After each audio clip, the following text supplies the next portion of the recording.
Hi, welcome back to Bite Size Guide. I'm Phil. This is episode 3 in our Davinci Resolve 20 free version tutorial. This time we're going to be looking at the very basics of audio. Now, Davinci Resolve does have its own dedicated audio editing page. It's called Fairlight. If you look down at the bottom of the screen there, if we click on that, which I won't do because I don't want to muddy the waters, if you like. On there are some really advanced techniques for editing and manipulating audio. But for this beginner's guide, we're not going to be looking at that. That's actually going to be a separate video. So if we take a look at our editing page again, the most important area really on this page is the timeline that lays out your film from start to finish. If you imagine reels of film from different videos you've taken being unraveled and laid out on a table one after the other, this is kind of what that is from start to finish. And you'll notice it's split up into two separate tracks. There's the video track, which is in blue, and the audio track that is in green. And you can see the chain link symbol on both of those. That means that the audio and the video are linked together. So if you move the audio, video moves with it. And it's done like that to make sure that the video and the audio are synchronized together. And that's quite important if you've got dialogue where somebody's stood there talking. Obviously, you don't want the video to be out of sync with the audio. You can actually unlink them if you wanted to, and you can actually remove the audio from the video and you can in theory replace it with a different audio.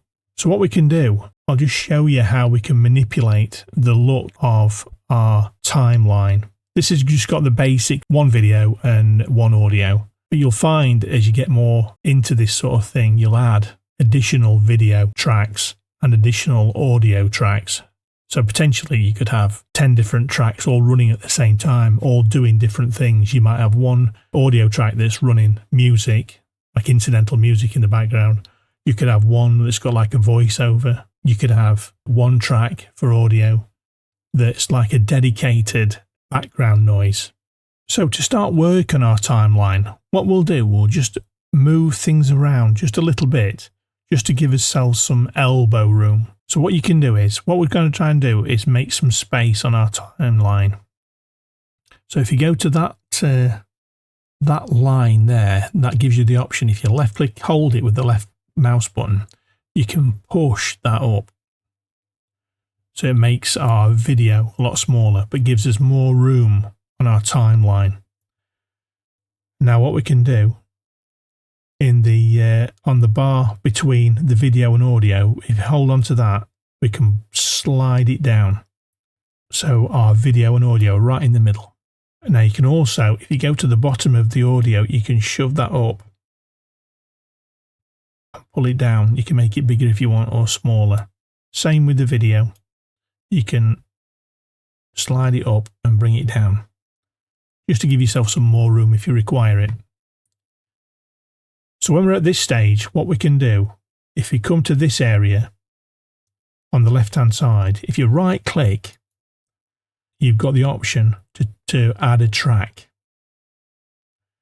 Now I'm going to add a stereo track. And there it is. There's nothing in there at the moment. It's just an empty track. What we'll do, we'll pull that down like we did the others, just to give us a bit of room when we actually put something in there. And what we can do with that, we could get some music and we could pull that in, import that like we did these videos as a separate track. Now this line here is like the separator between video and audio. So anything you create track-wise below that line will be audio. Anything above that line create will be a video track. So we'll create one in the same method. We'll right click and add a track. So now we've got 2 audio tracks and 2 video tracks. Now if we look on the left hand side of the tracks, you notice that there are icons on each track. Now, the first icon is a padlock symbol, and that is to lock the track.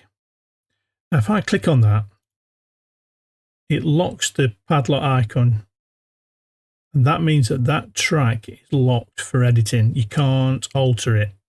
So if I did that to all four, none of these tracks could now be messed about with.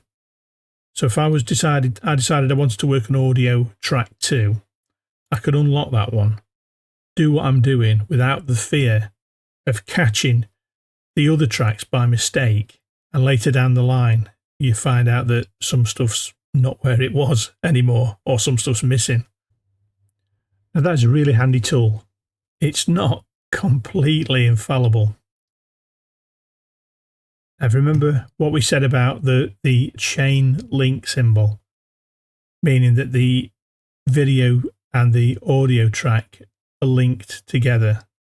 If we unlock, for instance, the audio track, because one's locked and one's not locked, it makes the two independently editable. It means you can edit this one, but you can't edit that one. So if I drag over the playhead to there, and I do a Control B, now I'll pull it away, you notice it's cut the audio track, but it's not cut the video track.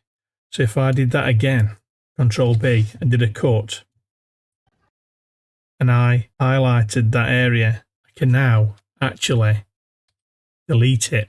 And that has knocked our video and our audio out of whack, out of synchronization.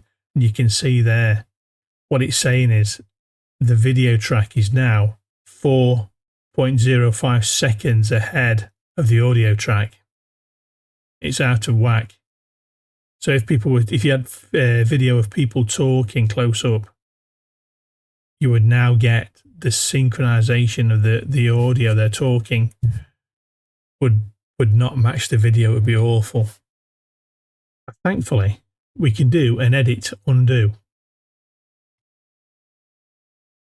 So edit and undo puts that deleted clip back into place. Edit undo gets rid of that first cut. Edit undo gets rid of the second cut, and we're back to where we were.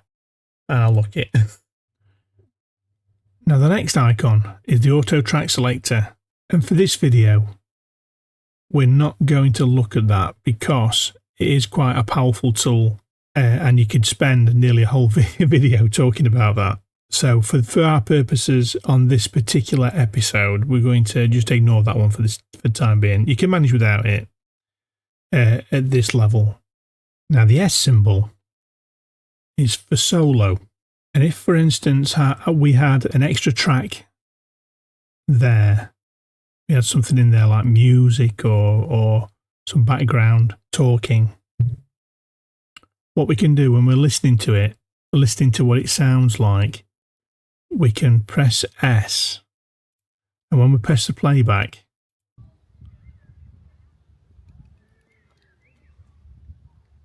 we only hear that track.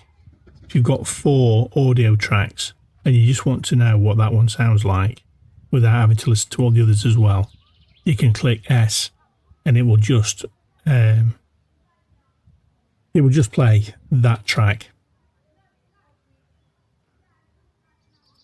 Now the M is for mute. So that's kind of the opposite.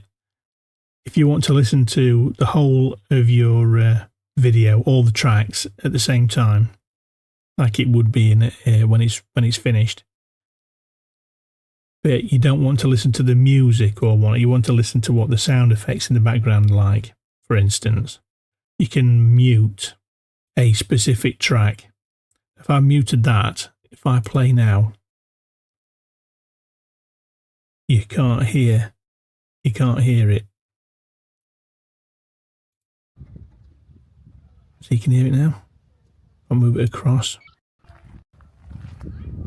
Hear it, mute. Hear it, mute. So what we'll do next is unlock all our tracks, and we'll look at the audio track number 1. What we'll do, we'll just drag it down just so we can see it better. Now these squiggly lines, that's the audio wave. That sort of like represents the sound on that track, the individual sounds as they're going along. The more pronounced they are, the louder, generally speaking, the louder the audio is at that point when we're listening to the video. Now you can see there in this first segment, it's not quite as pronounced as in the second segment. Now that means this segment is a lot quieter than this one. So what you could do is alter the volume. And if we look above our wave line, there is another line, and that is like a volume control. You can hold onto the left mouse button and you can drag it up or drag it down. You drag it right down, right to the bottom. That means there will be no sound at all coming from that segment. And if we slide it back up, you can see it slowly. You can see the wave, the sound waves, the audio waves are starting to grow, and that means it's getting louder. So what we could do, if you look at this second segment, what we could do, we could drag this up just to about there. And you can see now that these two segments are roughly the same in terms of volume. So if we play that now, you can hear the sound has got louder. You can hear people talking, you can hear the birds better.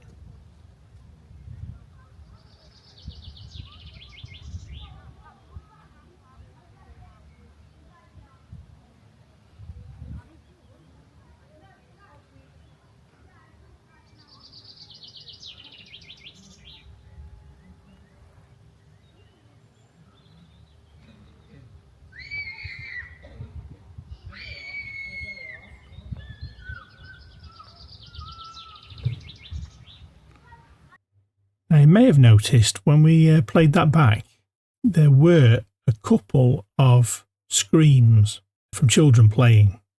Now, if you didn't want those in your video, first what we've got to do is isolate or identify whereabouts which of these waves, sound waves, was the scream. And then what we can do, we can isolate that scream and then turn the volume down on it. So what we'll do, we'll just expand the view on the plus, just like that. And what we'll do, we'll drag our playhead over it. It's about there. Just set it going. There, that. Right. So we'll do the first one. There.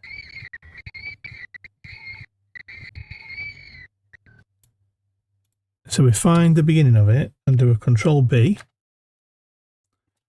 And we'll drag it further down.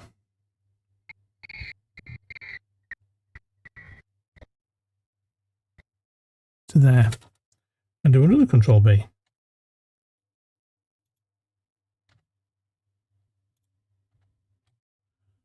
Like that. So now we've got an area on the timeline that represents that scream. So if I play again, you can see as it goes over that thing, that's the scream. Yeah. So what we can do, now we've isolated this area, we get the volume control. This will move down now without altering the others. So we can actually bring that scream right down. Now, if you still wanted it in there, but not so loud, you could leave it like that. And if you play that, so you could just hear it in the background. So we can do a little bit more. Play that again.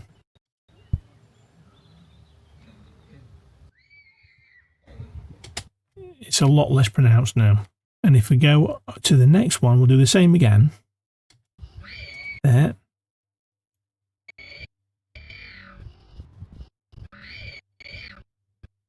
So there. Control B.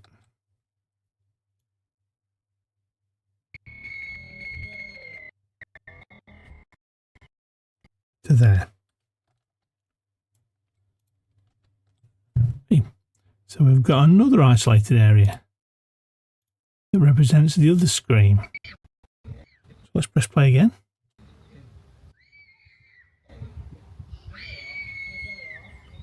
So again, what we can do, we go back to this segment, make sure that the segment that you want to amend is highlighted in red. And what we'll do, we'll bring it down to where the other one was. There, matches that one. And if I press play again,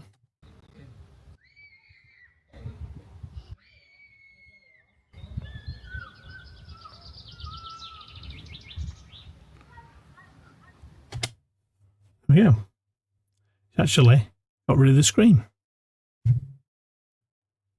Here's another way to fix a section of audio that you're not happy with.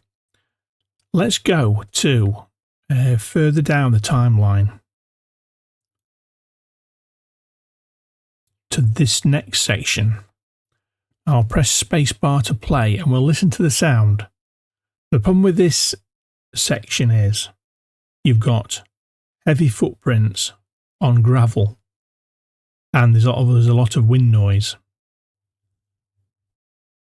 What you can do is take out a section and then replace it with some sound from a different part of the video. We'll just listen to this this little snippet just to get his head around, why we don't like it.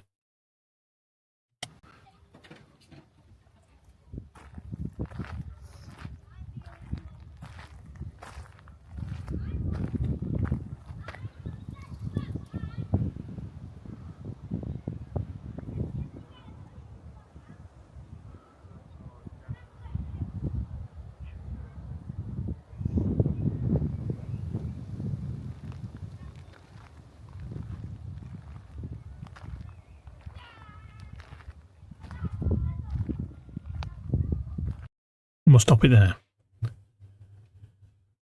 Now, as I said, there was a lot of wind noise on that section, and we're walking down the path. There's a lot of crunchy footsteps. So what we're going to do, we're going to replace that section of audio with another section. So what we'll do, first of all, we'll get rid of this section. So what we need to do is separate the video from the audio. So what we can do to do that is to lock the video. And then just highlight this section of audio. And you can see the red box is just around the audio and not the video because the video is locked. Now what we can do is right click on that and delete selected. So that takes away the section of audio that we don't like. And what we'll do, we'll come back to our first section where we got rid of the screams. And we'll click on that section and we'll do a right click and copy. And then we'll come back to a right click and paste. It's actually down here. So what we'll do, we'll grab a hold of it and we'll drag it into the gap. There we are. Now the audio does actually repeat itself. So if I was doing it for real, I'd probably pick a piece of audio footage that was a lot further down the line so you didn't recognise it. You probably wouldn't recognise it anyway. A little wind noise and bird song is quite common. It's only if there was something specific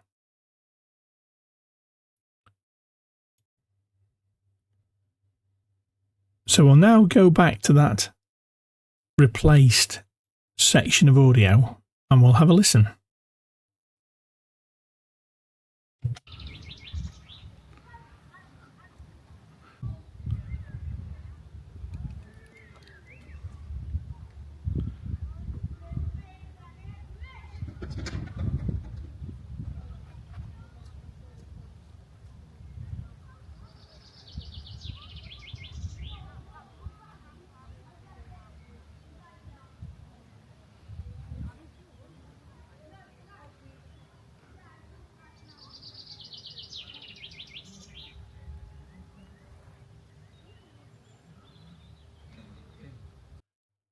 There we go. A definite improvement, I think. Still a little wind noise there, but definitely no gravelly footsteps. Now, another way to do that would be to create your own stock audio footage. So when you're out and about, just take a few minutes and go and stand in a corner somewhere where there's no wind and just stand still and record a few minutes of audio on its own. And then what you've got is a stock audio segment that you can import into your project and then use it if you need to. And what's good about that is it's authentic audio. You're actually recording it at the same time as you're filming. And we'll stop at that point. Hope this episode has been useful to you. We've looked at moving our tracks on the timeline around to give ourselves more room. We've looked at increasing and decreasing sections of our audio to match other sections. We've micro-corrected sections of footage, in this instance removing screams from our audio. And then we've gone on to replace whole sections of audio that we weren't happy with. If you found this video useful, please give us a thumbs up and click on subscribe. And also, please leave a comment. The more comments we get, the more improvements we can make to these videos, and the better and more useful they'll be to people in the future.